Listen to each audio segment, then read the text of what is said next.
یہ ذوالحلیفہ کا مقام تھا جہاں سے روانہ ہونا تھا۔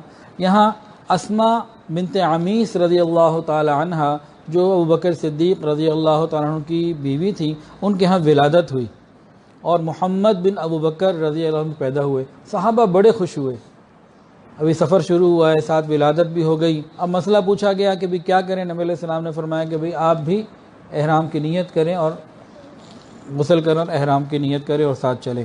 تو یہاں سے یہ معلوم ہوا کہ احرام کے لیے غسل کرنا یہ بھی سنت ہے، اور حائضہ عورت بھی احرام کے لیے غسل کرے، اور تیسری بات حائضہ عورت بھی احرام باندھ سکتی ہے، اس کا احرام صحیح ہے۔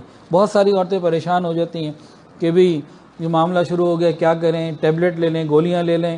وہ جائز ضرور ہیں، لیکن اندر کے سسٹم کو جو قدرتی ہوتا ہے جب انسان چھیڑتا ہے نا تو پریشانیاں بھی بہت آتی ہیں، اس کے سائیڈ ایفیکٹس بھی بہت آتے ہیں، تو اس سے بچنا چاہیے۔ جب اللہ نے آسانیاں دی ہوئی ہیں، ہمیں کیا ضرورت ہے کہ ہم ادھر ادھر کی معاملات کی طرف جائیں؟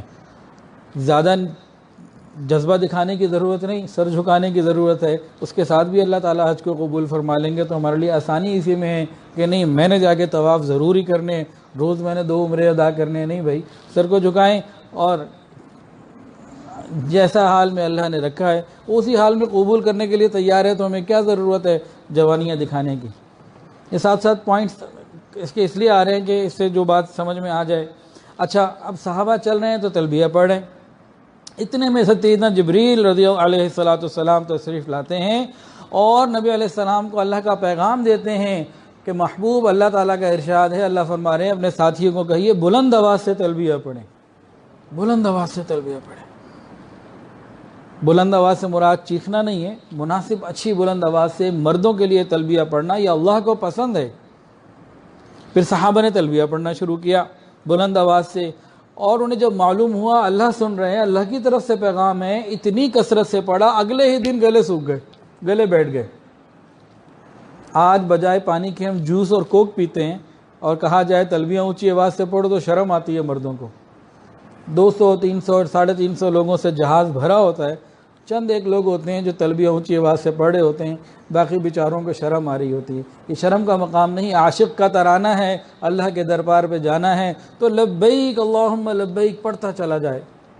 ایک حدیث کے اندر اس طرح کا بھی مفہوم ہے، جو شخص صبح سے لے کے شام تک تلبیہ پڑھتا رہے، تلبیہ پڑھتا رہے، اللہ پچھلے سارے گناہوں کو معاف کر دیتا۔ یہ چھوٹی نعمت تو نہیں، اسلام کا شعار ہے، نشانی ہے یہ، اور حج کی زینت تلبیہ بتایا گیا، تو خوب کثرت کے ساتھ انسان تلبیہ پڑھے۔ لبیک اللہم لبیک لبیک لا شریک لک لبیک ان الحمد والنعمت لک والملک لا شریک لک۔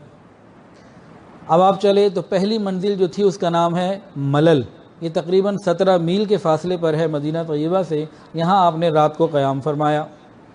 اگلے دن جب دوبارہ سفر شروع ہوا تو دوسری منزل تھی روحا، یہ نبی علیہ السلام، اس کا صحیح مسلم میں لکھا ہے 36 میل دور ہے یہ مدینہ طیبہ سے۔ نبی علیہ السلام نے یہاں نماز پڑھی اور فرمایا کہ مجھ سے پہلے یہاں 70 نبیوں نے، انبیاء نے نماز پڑھی ہے، اور اہل بدر کے لیے جب آپ نے مشورہ کیا تھا جہاد کا وہ بھی اسی مقام کے اوپر کیا تھا۔ تو بئر روحا یہ دوسری منزل تھی۔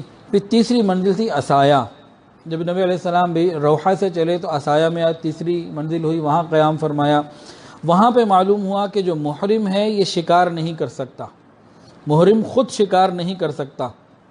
ہاں کسی اور غیر محرم نے شکار کیا ہو تو شکاری جانور جو ہے وہ کھا سکتا ہے اگر کسی دوسرے نے کر لیا، لیکن جس نے احرام باندھا ہوا ہے یہ خود شکار کرے گا تو نہ یہ خود کھا سکتا نہ کوئی کھا سکتا، اس کو منع کر دیا، اس کے لیے منادی فرما دی گئی، یہ بات کتابوں میں لکھی، یہ تو خیر آج پیش بھی نہیں آتی۔ پھر چوتھی منزل تھی عرج، نبی علیہ السلام وہاں سے چلے اور عرج میں جا کے قیام فرمایا۔ یہاں پہ ایک عجیب واقعہ پیش آیا۔ کیا ہوا؟ نبی علیہ السلام کا سامان اور صدیق اکبر رضی اللہ تعالیٰ عنہ کا سامان ایک ہی اونٹنی پر تھا۔ صدیق اکبر رضی اللہ عنہ انتظار میں تھے، قیام کے بعد اب غلام آئے گا تو سامان بھی لائے گا۔ غلام آ گیا، پوچھا اونٹنی کہاں ہے؟ وہ تو غائب ہو گئی۔ اللہ اکبر، صدیق اکبر کو تو بہت غصہ ہے، اسے مارنے لگے، یہ تو نے کیا کر دیا؟ نبی علیہ السلام کا سامان تھا نا، اپنے لیے تو نہیں اتنا غم ہوتا تھا، نبی علیہ السلام ساتھ ہیں، سفر اتنا لمبا ہے، حج کا سفر ہے، تو نے سامان گھما دیا۔ بڑا غصہ ہونے لگے۔ نبی علیہ السلام نے فرمایا دیکھو یہ کیا کر رہے، یہ محرم ہے، محرم ہونے کے باوجود کیا کر رہے ہیں؟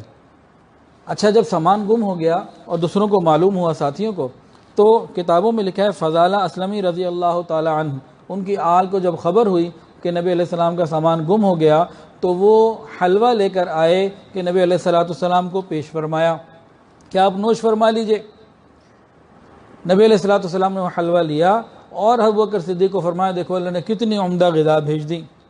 لیکن ابوبکر ابھی تک غصے کا اظہار فرما رہے تھے، ان کا غصہ ختم نہیں ہوا تھا۔ تب نبی علیہ السلام نے فرمایا ابوبکر چھوڑو، تسلی رکھو، نہ معاملہ تمہارے ہاتھ میں ہے نہ معاملہ میرے ہاتھ میں، معاملہ تو کسی اور کے ہاتھ میں، معاملہ نہ تمہارے ہاتھ میں ہے نہ معاملہ میرے ہاتھ میں ہے۔